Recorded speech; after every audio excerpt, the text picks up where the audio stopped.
I'm on my way to a place in Huntsville, Alabama called Hudson Alpha.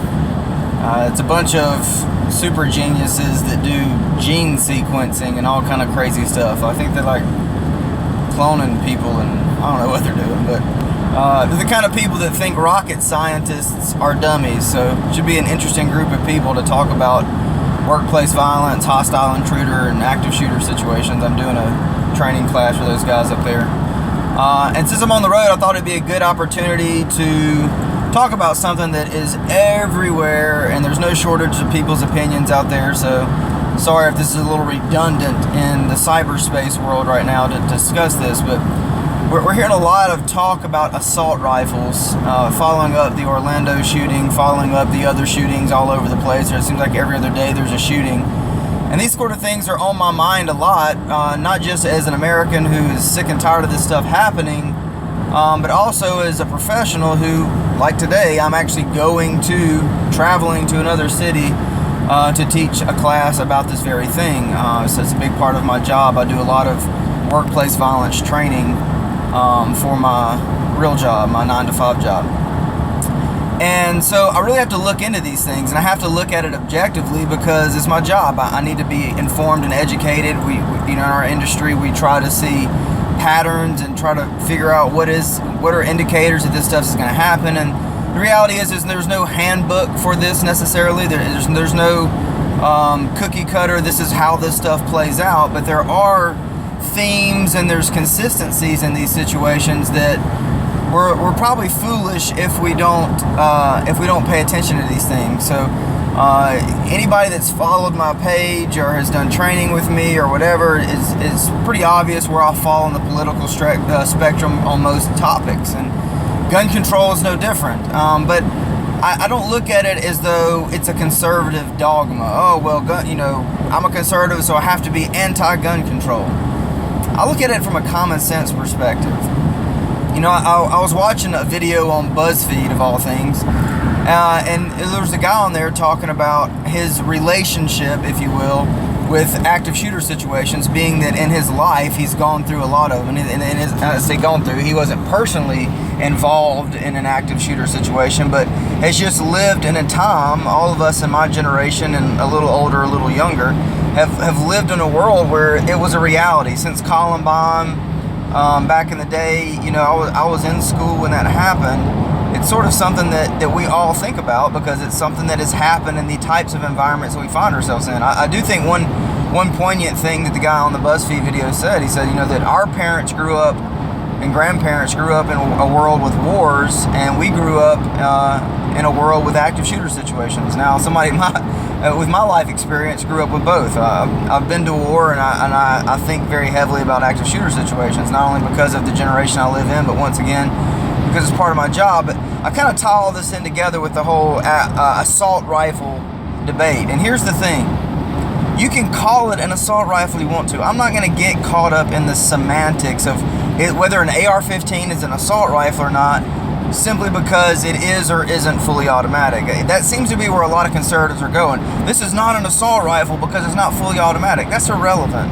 Frankly, to the weapon's capability, it's irrelevant. We don't carry, mostly in the military, we don't carry full auto M16s or M4s anymore because in Vietnam, they were just wasting ammo with them. You're fighting in a place where you can't see the enemy, and for every 17,000 rounds they fired, there was a confirmed kill. That's the average from Vietnam. So we've learned from our mistakes and realized controlling your fire actually makes you more effective. Having a single shot per trigger pull semi-automatic or maybe a 3-round burst is far more effective than full auto. So I'm not going to say it's not an assault rifle just because it's semi-automatic. It's whatever rifle you want it to be. If you want to assault somebody with it, it's an assault rifle. If I assault somebody with a spoon, it's an assault spoon. It's what I'm using it for. So let's not get caught up in semantics. We can do nothing to dissuade people from, being violent. But what we can do is not be violent ourselves.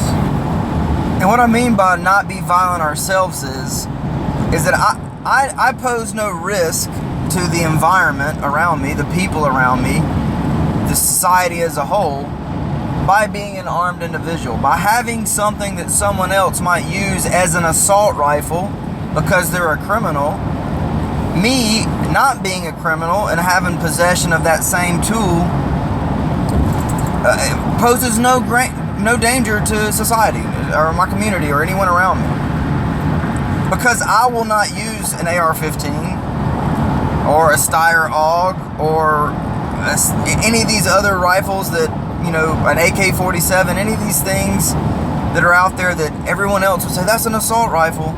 I'm not going to use it to assault anyone, so mine will never be an assault rifle. I'm not going to call my AR-15 an assault rifle because it's never going to assault anyone. So instead of getting caught up in the semantics, let's give, and getting wrapped up on both sides, by the way, getting wrapped up in the gun control debate and getting so lost in the minutia, like whether or not it's an assault rifle because of what kind of firing mechanism it has. I think on both sides, we've got to step back and be more intelligent. We've got to be more evolved than that. If we can't get past the fact, or if we can't get past focusing on the tool of a crime instead of the source of the crime, we're doomed as it is. If we can't, as a society, move past what was used instead of focusing on why it was used, or why anything was used, why was the crime committed, why was the violence there in the first place, then we're already doomed, and this is for naught. We're already crumbling down the toilet like a crusty little turd. It has nothing to do with the tool. I mean, every other day, and this gets buried pretty quickly in the news feed, but there's somewhere in the world where 40 people are getting stabbed to death by one guy with a knife. Weapons are either used to dominate or equalize. That's what they're for. Any kind of weapon. Be it your fist, be it a nuclear weapon. Okay?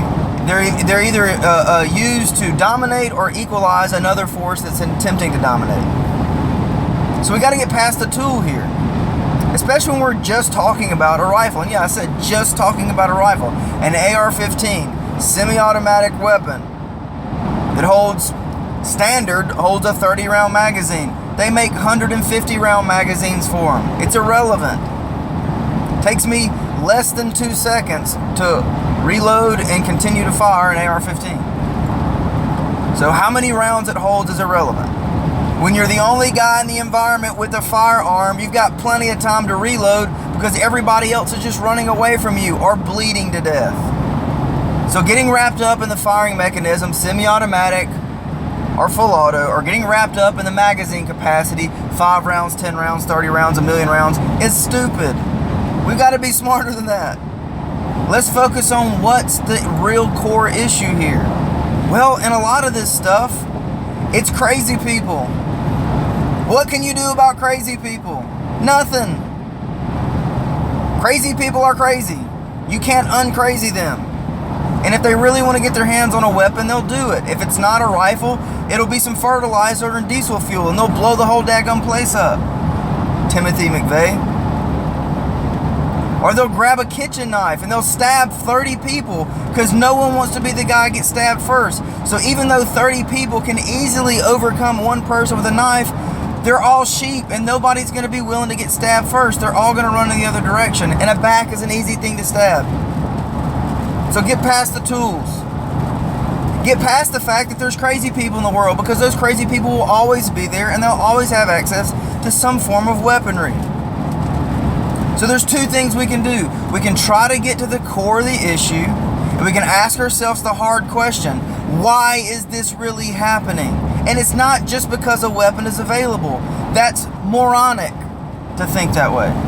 And it's really, I think what it is disingenuous. What it is you're afraid to ask the hard question because the answer is going to be difficult, if not impossible, to come up with, because it's so complex. The easy thing to do is to focus on the tool. If we could just get rid of the tool, we can make ourselves feel better because we're moving towards something that we can pretend is a tangible goal when it's not. And so the issue of why this thing has happened, be it Islamic terrorism, be it crazy people, whatever it is, since we can't just right now snap our fingers and have answers to this, it's societal collapse. That's what it is, folks. It's societal collapse. You can't fix that by banning something. There's no easy fix to that. The ball may be already rolling down the hill with enough momentum that it can't be stopped. So what can we do then? What is something tangible? We can't be sheep sitting around in a pasture hoping and praying that the lion is going to pull its own teeth out. It's not going to happen. So what do? We sharpen our hooves. We sharpen our own teeth. We surround ourselves with sheepdogs. The righteous predator who can protect us if we're unwilling to protect ourselves. So if you don't want to have a gun, fine, don't have a gun. But you might not want to take the teeth out of the sheepdog that's standing beside you, who's the thin line of defense in your community, where you're standing, wherever you are. Because that's the only thing between you and the lion, the you and the wolf.